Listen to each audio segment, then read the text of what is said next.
ही जनसभा पाहिल्यानंतर तुम्हाला येणाऱ्या निवडणुकीमध्ये कशा पद्धतीचे चित्र दिसतात काय सांगत?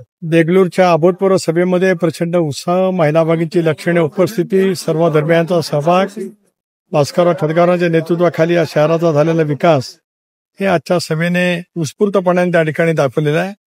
मला विश्वास आहे की राष्ट्रवादी काँग्रेस पक्षाचे नगराध्यक्ष आणि इतर सर्व उमेदवार प्रचंड बहुमताने निवडून येतील आणि पुढच्या 5 वर्षांमध्ये या शहराचा कायापालट करण्यासाठी पक्षाच्या माध्यमातून आम्ही निर्विवादपणाने या शहराला न्याय देण्याचा प्रयत्न करू. सर, आपण आता म्हणालात की समाजवादी जे विचार आहे ते विचाराचा आमचा पायंडा जो आहे तो घेऊनच आम्ही एनडीए मध्ये सामील झालेला आहे, पण तो बाकी ठिकाणी आपण एनडीएला म्हणजे भाजपला साथ देतात यावरती काय? एक असं आहे की भारतीय जनता पक्षाच्या सोबत आम्ही देशातही आहोत आणि राज्यामध्ये आहोत.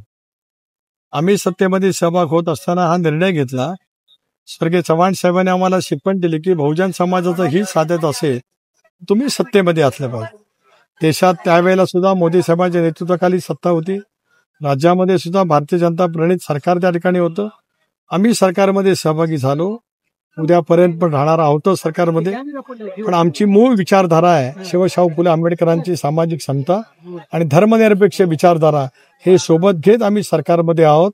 आणि म्हणूनच या सरकारच्या माध्यमातून आतापर्यंत जेवढा निधी या सगळ्या घटकाला मिळाला नव्हता ते देण्याचं काम अजितदादांनी या सरकारच्या माध्यमातून केलेलं आहे. देगलूर शहरामध्ये विरोधक असं म्हणतात की भारतीय जनता पार्टी सोबत छुपी युती आहे म्हणून म्हणतात विरोधक या ठिकाणी. इथे छुपी युतीचा काय प्रश्न आहे? राज्यात आणि देशात आम्ही सरळ युतीने आहोत.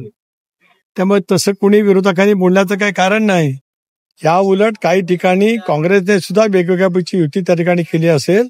महत्वाचा मुद्दा असा आहे की आज देशात राज्यात काँग्रेसची झालेली वाताहत, मी जो उल्लेख केला की 400 पेक्षा जास्ती जागा लोकसभेमध्ये, 200 पेक्षा जास्ती जागा विधानसभेमध्ये आणणाऱ्या काँग्रेस पक्षाची वाताहत ज्या पद्धतीने आपण झालेली पाहतो आहोत, त्यामुळे देगलूरचा विकास ते काय करू शकणार आहे? टीका टिप्पणी करणं एवढं त्यांना काम उरलंय. स्थानिक नेतृत्व